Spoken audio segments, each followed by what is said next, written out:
I still remember the first letter she wrote. It was winter and the postbox near her apartment had frost crusting its edges. Her name was Lena Morris, a 34-year-old copywriter who lived 2 blocks from my place. I didn't know her back then, not really, but I'd see her sometimes on the stairs, holding a small stack of envelopes tied with a red ribbon. She looked like someone carrying her own past on paper. I didn't think much of it until the day she stopped me in the lobby. She asked, "Hey, do you know if this post box actually works?" I've been mailing letters to myself, I remember smiling. That kind of polite smile people give when they don't know if you're joking. "To yourself?" I said. "Yeah," she nodded, tucking her hair behind her ear. "It's stupid, I know. Therapy assignment. I write letters to my future self. Then I mail them." I told her it wasn't stupid. But the truth was, it did sound lonely. Over time, we started talking more. Mostly small things. Coffee in the mornings, grocery bags, weather. But sometimes she'd tell me what she wrote in those letters. "I write about the things I want to change," she said once. "The person I want to be. Like a future where I don't check my phone waiting for someone who will never text back." I didn't know what to say to that, so I just nodded. Because you could feel it. That kind of ache that doesn't need explaining. Then one day she came running down the hall, hair messy, eyes wide. She had an opened envelope in her hand. "I got one back," she said, breathless. I laughed, thought she was joking. "From your future self?" Her voice dropped. "It's in my handwriting. Same paper, same ink. But I didn't write it." I could see her hands trembling as she passed it to me. The letter said, "Dear Lena, stop waiting for him to come back. You already know he won't. Don't go to the cafe on Wednesday. You'll understand why later. P.S. The bracelet isn't lost.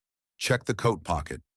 She reached into her coat, and there it was, the silver bracelet she thought she'd lost months ago.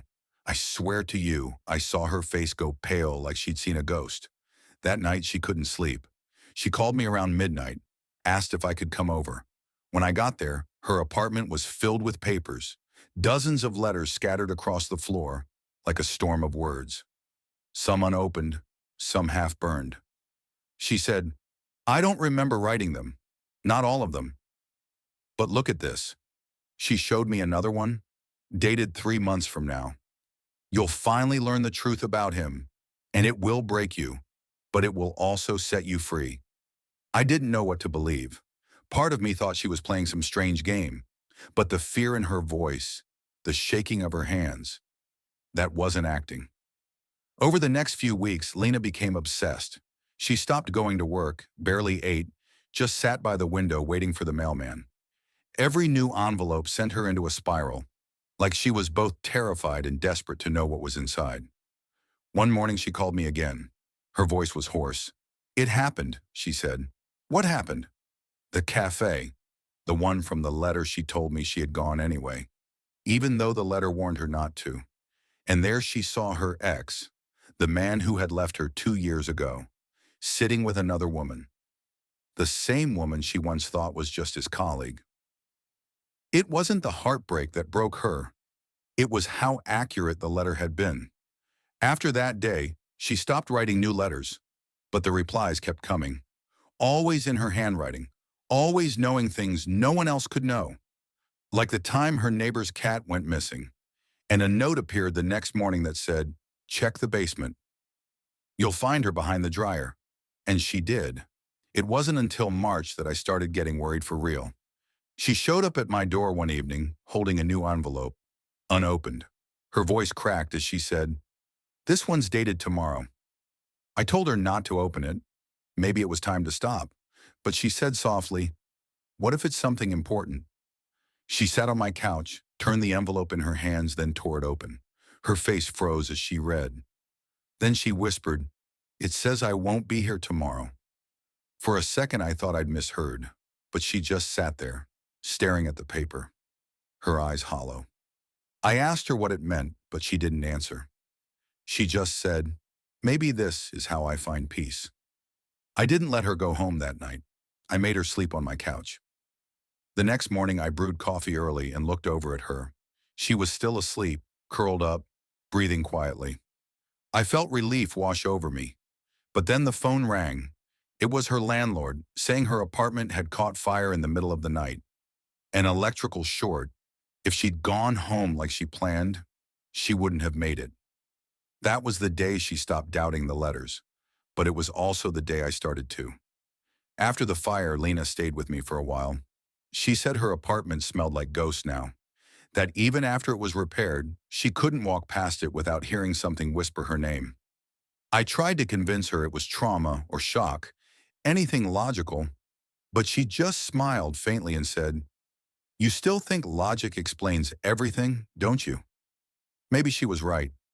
I'd see her sitting at my kitchen table every morning, tea untouched, staring at an empty envelope like she was waiting for it to fill itself. Some days she'd laugh and say, "Maybe future me got bored." Other days she'd look terrified of what might arrive next. One afternoon while I was at work, she called. Her voice was calm, too calm. "I sent one more letter," she said. "To who?" "To my past self." I froze. "What do you mean?" She sighed. "If my future self can reach me, maybe I can reach her too." The version of me that still believed everything could be fixed, I didn't know what to say. It sounded insane, but something in her tone made it sound sacred. That night when I came home, she was sitting by the window again. A candle burned beside her, and her notebook lay open, pages fluttering in the draft. She looked peaceful for once. "I wrote it," she said quietly. "Just one line." I walked over and read what she'd written. "Don't wait for people to love you back. Start loving the life you already have." She sealed it in an envelope, wrote her own address from 2 years ago, and dropped it into the postbox. Of course, it didn't make sense. Time doesn't fold like that, but something about it felt right. Weeks passed. No new letters came. Lena started going out again. Walks by the river, new job interviews, little signs of life returning. She still kept the old letters, though, neatly stacked in a box tied with the same red ribbon. She said they reminded her who she'd been and how close she'd come to losing herself completely. Then one morning I found an envelope in my mailbox, my name written in her handwriting. Inside, a single note. "Thank you for saving me, even when I didn't believe I could be saved." I smiled. She must have dropped it before leaving town. She'd mentioned moving somewhere quieter. But then, as I looked closer, I noticed something strange. The postmark wasn't from our city. It was dated 2 years later. At first I thought maybe it was a mistake, maybe a post office glitch. But then I remembered her words. If my future self can reach me, maybe I can reach her too. I still keep that letter in my desk drawer. The ink has faded, but the feeling hasn't. Sometimes when life gets too heavy, I take it out, read it again, and think about how fragile time really is. How maybe the things we send into the world, even words, have a way of coming back when we need them most. A few months ago, I got a call from a number I didn't recognize. When I answered, a gentle voice said, "You don't know me, but I found something that belongs to your friend Lena." A box of letters. My heart sank. The woman explained that Lena had passed away a few weeks earlier, quietly in her sleep. She'd been living in a small coastal town, writing again, helping people with grief counseling. The woman said, "She left instructions for me to find you, and to tell you to check the last letter in the box." When the package arrived, I sat there for almost an hour before opening it. Inside, all the letters were neatly arranged, but one was marked, "For him," the last one. My hands shook as I unfolded it. If you're reading this, it means I finally understood. Life doesn't wait for us to heal before it moves on. We have to keep walking, even when it hurts. Thank you for walking beside me when I couldn't see the way. And if someday you feel lost, just write to yourself.